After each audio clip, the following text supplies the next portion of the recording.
Hello, I am Mara Cepeda. Welcome to Rappler Talk. Today, we are with House Speaker Pantaleon Alvarez, who just came from the Department of Justice to file a criminal complaint against Senator Laila De Lima for advising her former security aide lover and alleged bagman Ronnie Dayan to skip the House hearing into the illegal drug trade inside the new Bilibid prison.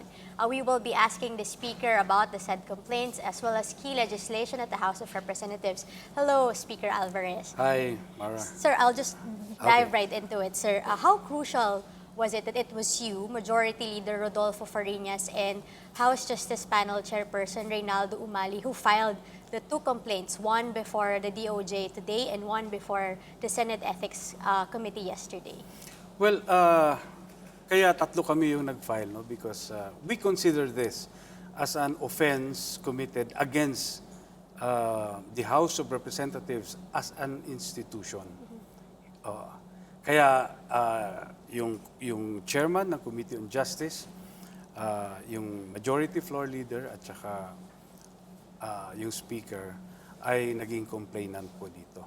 Sir, we understand that the circumstances were different then, but you had advised the Justice Panel not to recommend the filing of any criminal charges against Senator Laila De Lima. And then once you found out that Ronnie Dayan was advised by De Lima not to attend the probe, the Speaker himself decided to file not one but two complaints against her. Why the change in mindset? Ito, no, gusto ko lang explain ko ano yung nangyari. So yung investigation ng House Committee on Justice on the proliferation of illegal drugs, Yes, sir. wala po kaming nirecommend na filing nung kahit na anong kaso para doon. Kanya lang, itong kaso na final namin, ito yung offense committed by Senator De Lima sa House of Representatives as an institution. Kasi meron tayong sinabpina na witness at inadvisean niya na magtago. Merong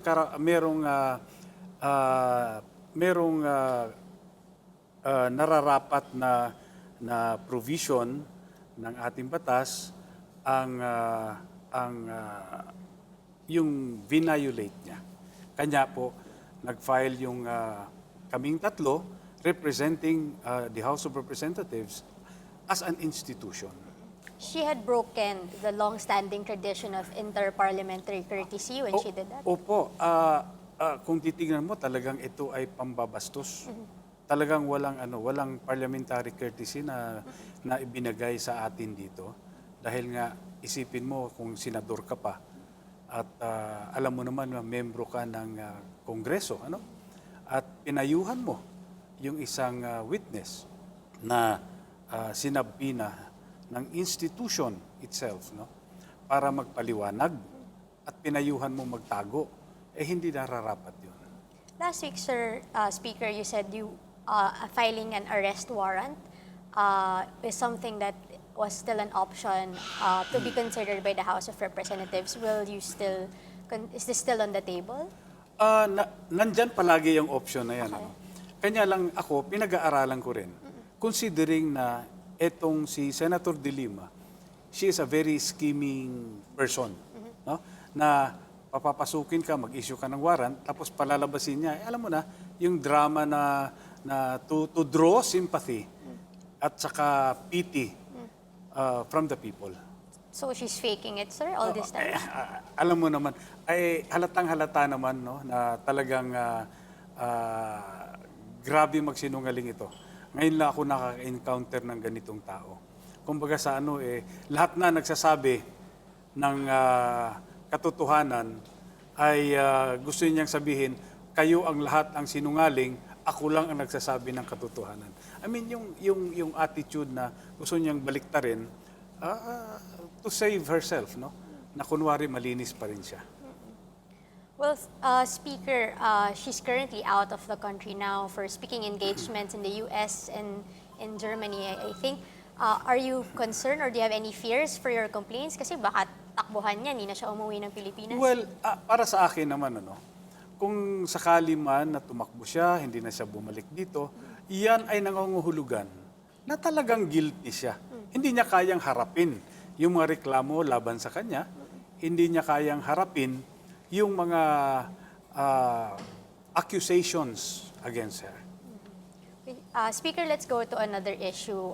There is a pending bill in Congress granting emergency powers to President Rodrigo Duterte to address the traffic problem in Metro Manila, Metro Cebu, and Metro Davao. Pero, pero Speaker, hanggang ngayon, wala pa rin ata tayong, hindi pa ata siya mukhang maisasalang sa plenary. Hindi pa dahil pinag-aaralan nating mabuti yan. No? Hindi naman ibig sabihin ang request ng administrasyon ng emergency power to address the traffic problem ay basta-basta nating bigyan ng blanket authority yan.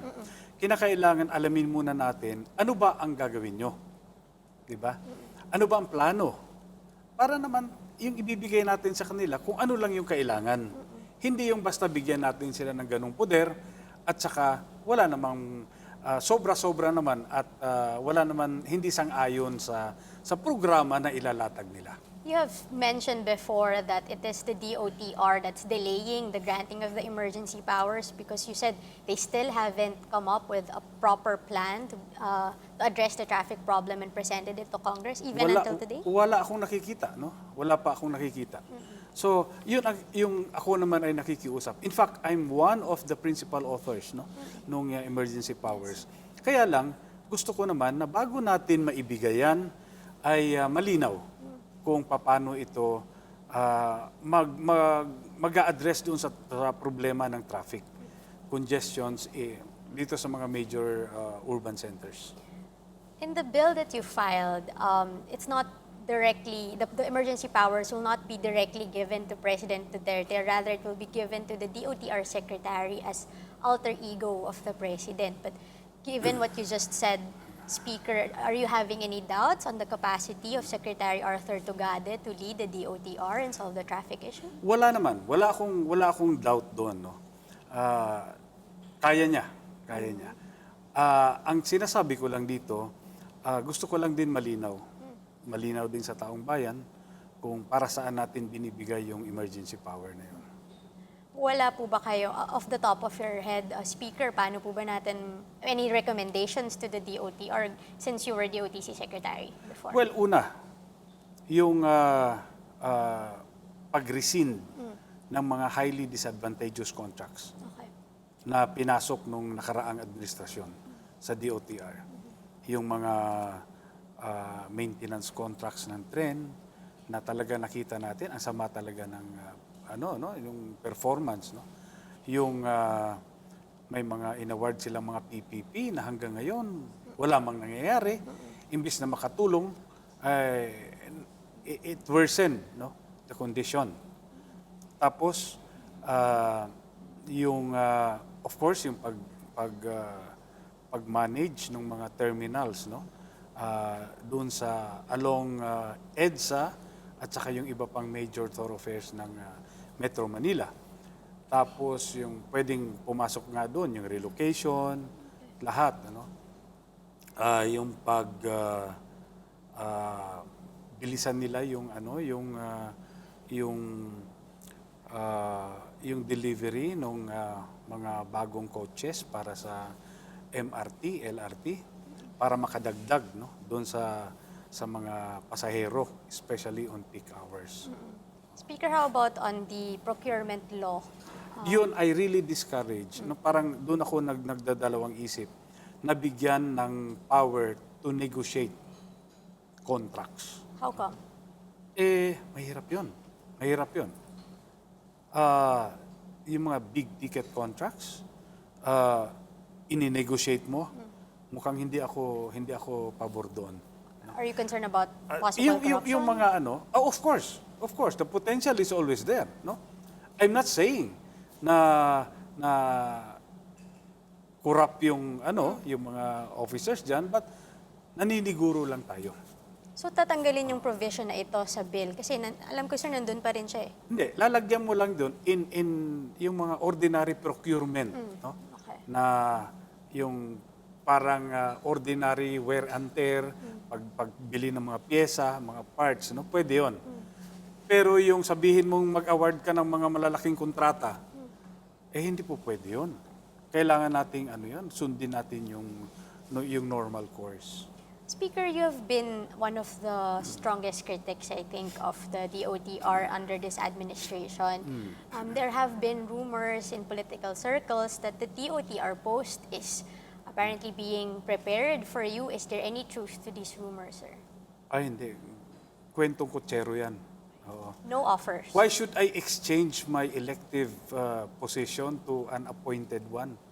Walang logic doon. Walang logic doon. Walang offer from the president? No. But if he offers, would you consider or accept it? Hindi. Nadala na ako dyan. Nung first term ko as congressman, I was invited to join the cabinet. Ito naman, ako naman si Gago, pumayag naman, no? Tapos, nangyari na yung kung ano-ano, di ba? So, Would you change? ayoko nang bumalik doon. If ever, would there be any factors that would make you change your mind down the line? If ever i-offer po ang Wala. Wala, sir. Wala. Pero possible po, sir, that the Speaker of Not the a House... chance. But is it possible, sir, by the House rules and by the law that the Speaker of the House will be given a cabinet position? In the first place, demotion sa akin yun. I mean, speaker na ako, tapos pupunta ako sa cabinet position. Hindi naman siguro. Okay, sige. Thank you, sir. Now, let's go to one of the hottest issues right now, the death penalty bill. It's already been passed by the committee level, and House reporters have been informed that isasalang po ito sa plenaryo either today or tomorrow, sir. What influenced your decision, sir, to agree to some of the suggestions of the supermajority congressmen to move the passage of the law next year na lang, magdebate muna for maybe 2 to 3 weeks? Kasi, baka sabihin na naman ni railroad natin, ano? Minamadali, ganito, ganyan. Hindi natin binigyan ng pagkakataon yung mga oppositors, no? Para ipahayag din yung kanilang posisyon dito. So, kailangan nito, okay, pakinggan natin lahat. Para naman, upang sa ganon ay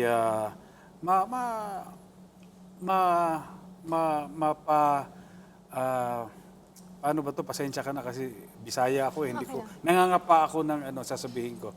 Para naman mapagbigyan natin yung essence ng democracy, di ba? That we can disagree, we can debate on certain issues, but at the end of the day, it's still the majority that will prevail.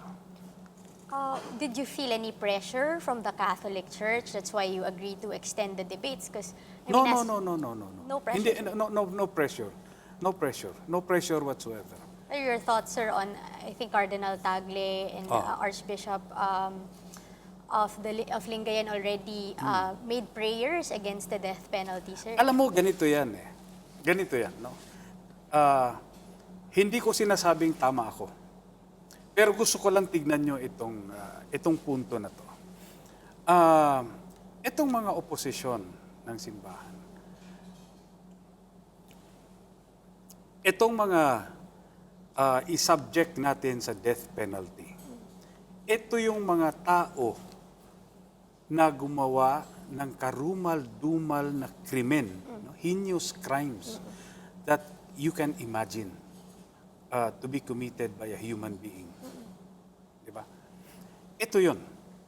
We are not saying na ito yung mga tao na convict ng ordinary crimes. Heinous crimes ito. Ibig sabihin, ito yung talagang crimes that it is difficult to imagine committed by a human being to another human being. So minsan, sinasabi nga natin madalas, pag nangyari yon, talagang demonyo na itong gumawa nito. Di ba? Ganon ang ano. Ngayon, here comes the church.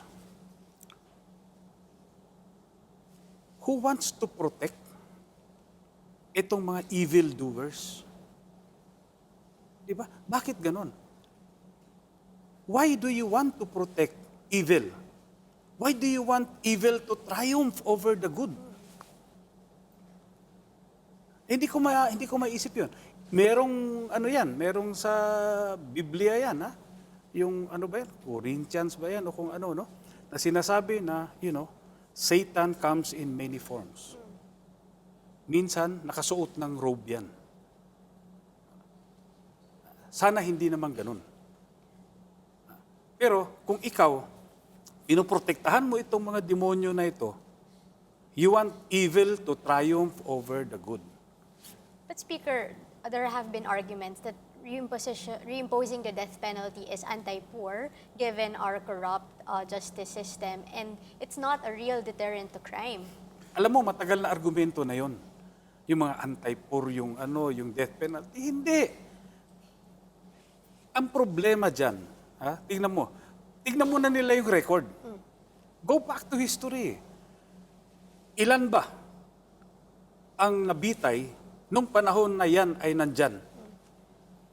Na-impose yung death penalty. Kukonti. Paano maging deterrent yun? At anong dahilan? Dahil sa kalalabi nila. At yung mga previous presidents, hindi nagkaroon ng enough political will to implement death penalty. Kaya ganon. Now, do not use that as an argument. Kasi ikaw rin ang may kagagawan nun eh. Kung bakit kukunti yung nabitay at kung bakit hindi yan naging deterrent for the commission of the crime. Okay, take for example, nung tinanong dito si J.B. Sebastian, anong kinatatakutan mo? Sabi niya, isa lang po, kamatayan. Yan. Kumbaga sa di ba, let us give this administration a chance. Paano, sir, kung nagkamali halimbawa ang huwes to impose the death penalty? I mean, Hindi tayo perpekto. Kumbaga sa nandyan palagi yung magkakamali, no? Kanya nga, hindi po pwede na, wag natin gawin yan kasi hindi perpekto yung perpekin natin yan para hindi magkamali. At the same time, hindi pwedeng maging prerequisite ito para dito sa isa. So, kailangan Sabay mong ayusin. Ba't kaya ba natin, Speaker? Of course. Bakit hindi? Di ba? Kanya nga sabi ko, dapat itong simbahan katoliko, tumulong naman sila para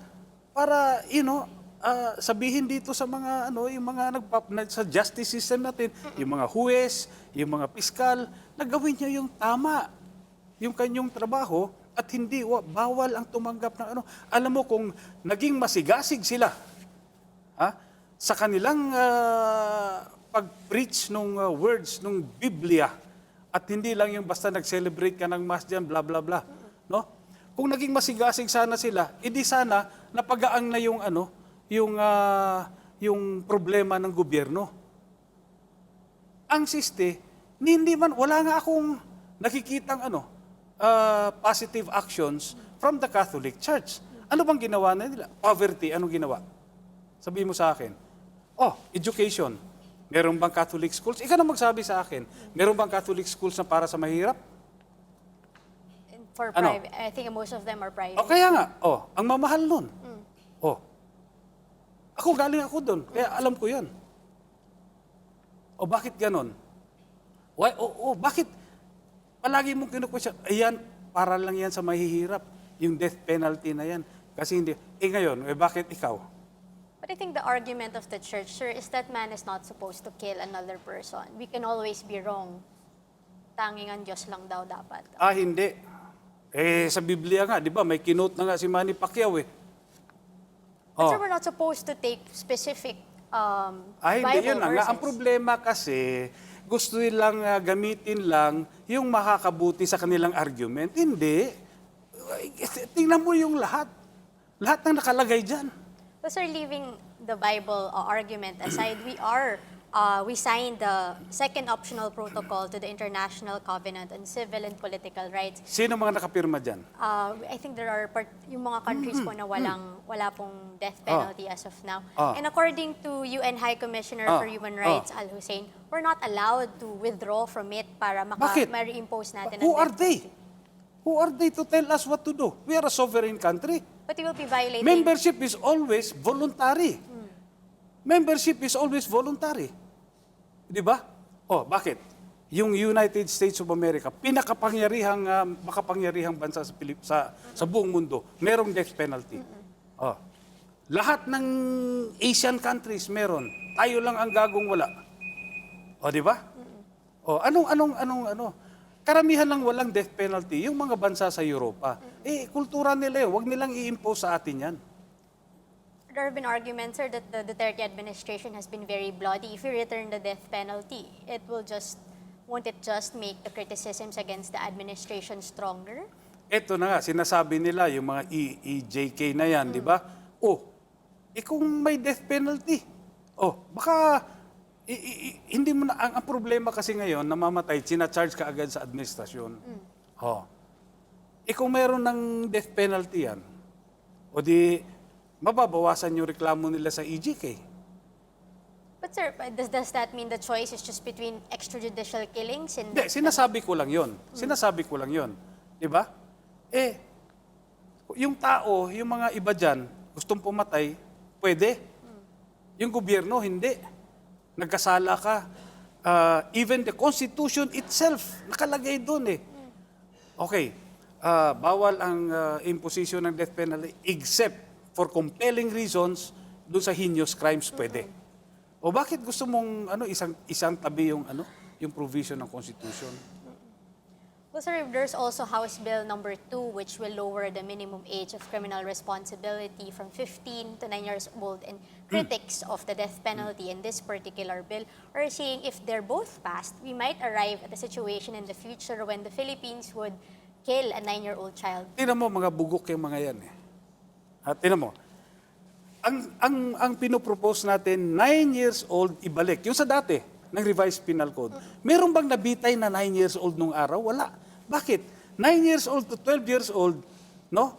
Pag na-convict yan, hindi naman yan ikukulong doon sa ordinary prison, kasama yung mga hardened criminals. Hindi. Ang sa bill, dadalhin yan doon sa DSWD para mag-rehabilitate. Pero ipapamulat sa kanila na sila ay mayroong tungkulin, responsibilidad sa society. Yun.